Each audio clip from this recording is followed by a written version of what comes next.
played it live on Twitch. I did speedrun it using This Is My God mode because I got a grip of the story and everything else.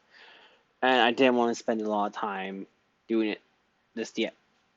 And after this, we're going to do some reviews. But before that, we're going to do an update. Alright, time for the update. So, as of right now, the sound is not as good because the mixer is not working. It has to be replaced, and that is also a donation goal on Twitch right now. As of yet, because I'm actually putting the rest of it for the new PC. It's just a side goal. I don't really need it because the headset and stuff. So that is a wait. But the audio quality is not going to be as good. This is my personal opinion of the piece of the bird music's in there. So the music itself is average, it's good. It's nice if it's the quality what they're trying to go for. Now, there is parts of it where you're seeing that show you special setups. So there's one specific one, not the boss fight one, where it is someone playing piano and they're animating and playing piano, right? And you go in there and it's a monument to a fallen and stuff like that. It's an interesting concept. It's good, and I hope that they make more like that. Seems like that because that is actually a really good thing. We're gonna have to graphics. Graphics wise, it's a standard text base, but the animation is done well in the text base. Um, Overall, the enemies are repeated textures, which is it's a common obvious for a smaller game. Overall, it's good. They put a lot more time into the side scenes and stuff like that for animations and stuff, and they're more of a Good word first. Good word first would be they're more of a show, not tell game, meaning because how it's designed, you have the jiggle fixtures and all that, but you don't actually see any graphic images, nothing. And it's as good a concept.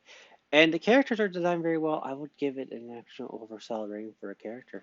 I don't know if it's a personal issue or my issue. My issue was I did suffer stare at points of time when there was too many multiple projectiles on the screen using certain weapons. Not all of them, only certain.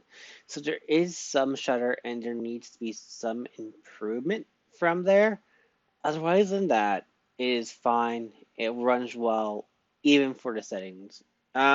Overall. So worth it on that end. It's very smooth. So okay. Mapping wise, mapping there's a lot of variation. And you do have to do puzzles and stuff like that. So it's good that way. Decent puzzle setup, like it. Overall, mapping is very limited. It's not completely randomized. It's randomized per section, which is preset. So you're gonna run into that issues where when you have to start grinding the game, it's gonna be the same map over again. I would love to see it with some more pre-generated, but I understand it's hard to do. So what having it set up right now is perfectly fine as it is. No complaints there. Overall, does it detract any gameplay? No, it doesn't. It does make it boring though, eventually. If you're looking for more variety. Otherwise than that, it has what you're looking for map-wise. Skill tree is very limited for this type of game. It's on 2-tier skill tree, and there's not very much to it. And the cost to upgrade the skill tree, though, outweighs the time of play because of how much you get to pay. So one of the currencies in the game is used for items to buy outside and for your skill tree. Problem is the cost of the skill tree outweighs the cost for the items too much. So my flaw would be that, well, they need to fix that because they need to actually outweigh the cost and the gain for long-term play. We're going to cover basic combat. Basic combat in this game is generally simple. X, Y, LR, and another one pretty much, or third pretty much, like L, whatever you want to say as. And it's generally just set skills, and it varies depending on the gear you get, which is going to be part of this. As it comes to crafting too. Because certain gear, the higher it is, you craft it. So when it comes to that, you're going to have to start grinding the gear. That means you have to complete up to the third boss fight to even get materials to start crafting some of the gear. Otherwise, you can't craft the higher gear. Now you can get the Guardian's gear by completing it, and it's not the hardest fight actually once you have maxed out skill sets. That's what's important. Boss fight wise, they all are unique. They each have, after you beat the main boss, there's a mini boss afterwards you kill to harvest all the equipment. So again, it's good there. Power interface to remember, it's not that hard. I recommend it's actually good for more simple play. You can do it on hard mode, but hard mode is going to be like more of a challenge and punishing damage wise, output and scale HP for enemy. That's all I'm going to see with hard mode is going to be. It's gonna take you more time to damage. It's not that really much different than anything else. I don't think there's gonna be a difference to hard mode, but I haven't tried it. I may depending on what happens, but yeah, that's what I think of it. Overall, the combat's good. This first style game it is. I like it. Falling apart. Then we talked about the uh, ending of all this. So story. Story is simple, short. It's not that long actually. There is a bunch of cutscenes. They are voiced, by the way. All of them are voiced over. So and they're not bad voiceovers. They're actually pretty decent from what I've been listening to. So overall, I forgot to mention that the cutscenes also and scenes all are animated and then they're done snake style. They're done well. I'll give it that. So because they're done well, it's good, definitely. Uh, Playable, yeah. They render well. They scale well actually, which is nice because most if the cutscene's not set to scale, usually go blurry. Isn't go blurry. It may go blurry at 4K, but at 1080p, you're gonna have a solid time running those things, and it's not gonna. It doesn't need heavy run. You're gonna be fine there. Story wise, it's short, simple, sweet. A bit predictable to some extent, and not. It goes two ways. I do like how characters progress all of them as a story. It's good. Shows progress and talent. One of the better ones I played, and it doesn't feel like it's done on purpose. It doesn't feel like their plot hooks get in the way of it.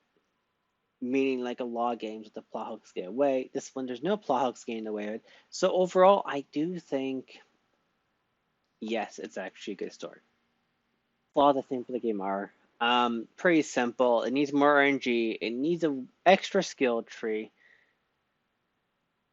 It does. Weapons wise, there's a good variety of weapons and skills. Totally there. Mapping needs to be, like I said, generated randomly. It would be a lot easier. Overall, fighting's good, the story's good, the graphics are good, the music's good.